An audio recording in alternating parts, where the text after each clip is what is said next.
Bienvenue sur Histoire et Contes. La maison de Monsieur Loup. Texte Christian Merveille. Illustration Stefano Martinuz. Maison d'édition Mijade. Tout au bout du village, à l'orée d'une forêt noire et mystérieuse, se dressait une étrange maison. Elle semblait abandonnée. Fenêtres et volets clos, jardin négligé et porte toujours bien fermée. Bon, moi j'ai pas fini de ramoner ma cheminée avec tout ce vent. Il se disait dans le village que cette maison était maudite, qu'elle portait malheur. C'était celle de Monsieur Loup. Hé, t'as vu les nuages là-bas? On dirait un loup. J'ai peur. On croyait tant de choses sur le loup que personne n'osait s'en approcher. Dans le village, c'était devenu une cause de peur, de grande terreur. Mais moi j'ai drôlement peur. Mais non, mon chéri, t'inquiète pas, c'est un spectacle. Aussi, quand les trois petits cochons, par hasard, étaient obligés de passer par là, ils faisaient toujours un détour par la rivière. Là, ils se roulaient dans la boue pour devenir plus bruns que roses. « Attention, j'arrive! Poussez-vous !»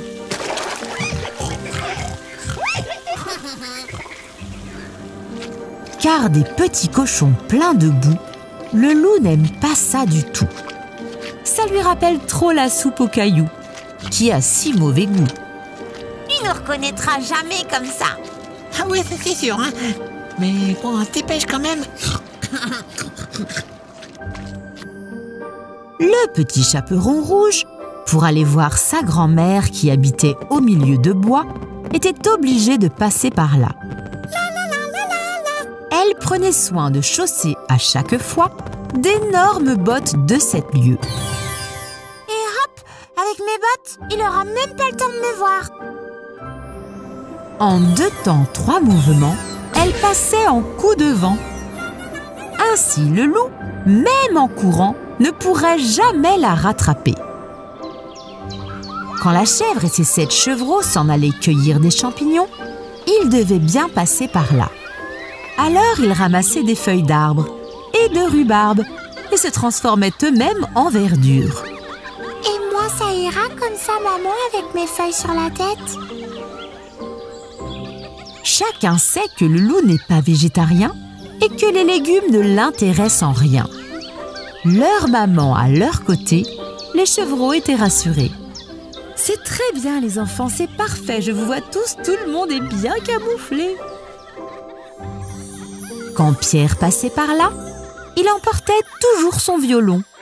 C'était un instrument magique qui faisait danser filles et garçons, arbres, nuages et maisons.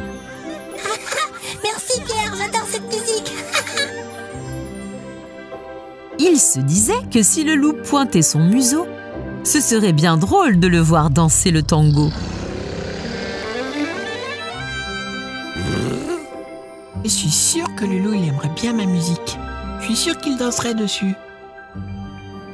Et il en allait de même pour tous les villageois. Un jour, on vit arriver le héron.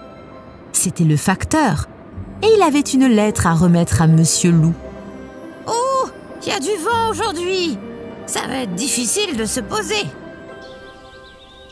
Certains lui dirent de ne pas y aller, car c'était dangereux.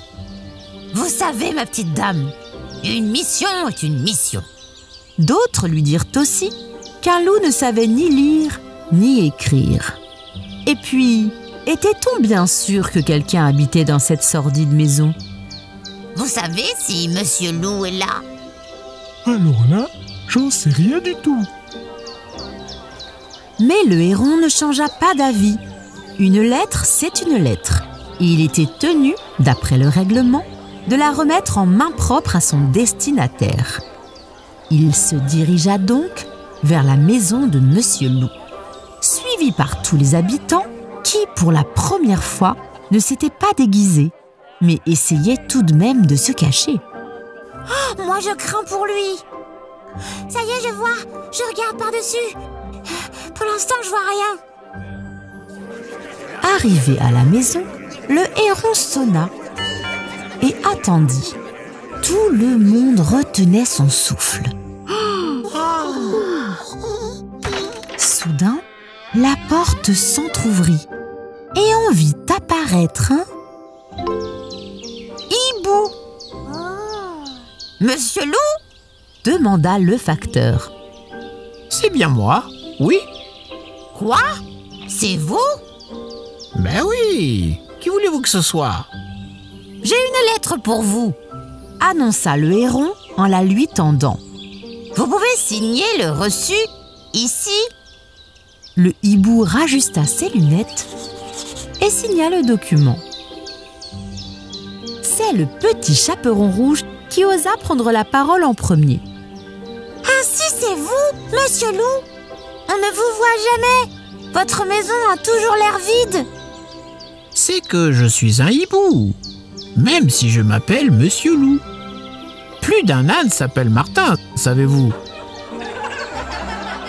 Et tous les habitants se mirent à rire de bon cœur. Un peu gênés quand même d'avoir cru à tant de bêtises au sujet de Monsieur Loup et sa demeure. Eh bien, vous voyez, on s'est quand même bien trompé. Oui, c'est un hibou qui s'appelle Monsieur Loup. C'est pas courant quand même. Ah oui, mais bon, on aurait dû vérifier. Pierre eut alors l'idée de sortir son violon et d'en jouer. Et tout le village se mit à danser, à en perdre ses souliers. Promenons-nous dans les bois pendant que le loup n'y est pas. Si le loup y était, il nous mangerait. Mais comme il n'y est pas, il nous mangera pas.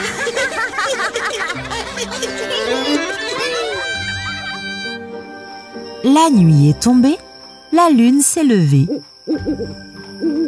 Chacun est rentré chez lui pour retrouver son lit. Et le hibou, lui, s'est envolé, comme tous les soirs, dans le noir, pour commencer sa journée. Ah, ça c'est une bien belle matinée.